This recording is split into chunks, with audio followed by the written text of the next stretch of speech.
Hello, that's Halo Theorem again. Report quick version again because it's the weekend or something. So here is cyclochem.com where we're taking a look at the current tropical depression 09W in the Western Pacific, scheduled to become a tropical storm shortly, and I do believe then it would procure the name.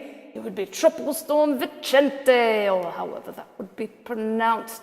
So here we've got, if you're in the center of the country, you're apparently on fire, literally. That would be the literal, that would be the metaphorical. Here would be, so this is red flag warnings, this shade of pink. This darker thing is excessive heat warnings. And the peachy colors, which are not very peachy at all, is for heat advisories. So heat advisory would be like one step down from excessive heat warning. I believe excessive heat warning requires, well, now I can't really remember, but I think it was that the heat index needed to reach like 105 for at least 2 days in a row or something for X number of hours.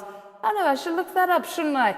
Right, today we won't cover this much because the next outlook is due shortly, so you should just either go to wickedwx.com, wickedwix, or go to Storm Prediction Center to go and get the 2000 Zulu outlook, which will probably be, it will surely be out by the time this is finished. In fact, it will probably be out, 5 seconds after I'm talking about it. Anyway, as of now, though, here's where your slight risk areas are today with a 15% chance of winds and hail.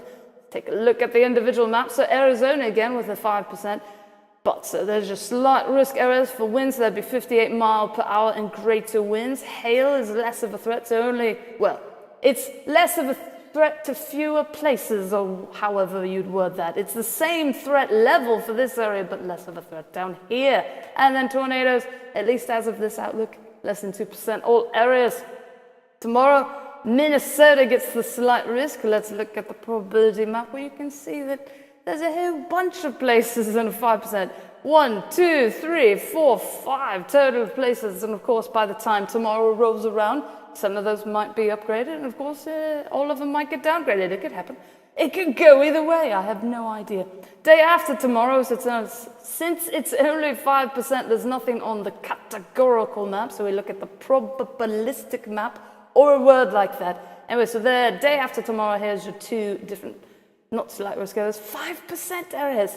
And then this one, I've lost track of the numbers, but they had put, that was 2 days ago, so it would now be the equivalent, I think, of days 5 and 6. They had put stuff on the map up in this general area, but now it's still back to predictability too low because the models are in disagreement as to what's going on. Righto. SevereWeatherTV.com is the official homepage of this lovely screencast where you can scroll down off the main page to get links to lots of different thingamajiggies. Righto, you can click daily screencast to watch the old ones if you so choose for whatever reason. And then, of course, as I said, wickedwx, wickedwx.com, because the 2000 Zulu outlook will be out shortly. GMT and Zulu time, and what's UTC, Universal Time Coordinated, or however that, Greenwich Mean Time, whatever it is. Anyway, those are all synonymous. Is that the word? They all mean the same thing. Anyway. And then cyclochem.com to check on the progress? I don't know, that's kind of a weird way to check on this storm or something. And then also, of course, National Hurricane Center if you want to see when absolutely nothing's going on. Or join Typhoon Warning Center or your local RSMC, Regional Specialized Meteorological Center. I'm going to have to memorize that acronym. I don't remember if that's what it actually stands for. Anyway, hope you enjoy your lovely weekend and that nothing terribly eventful in the bad sense happens.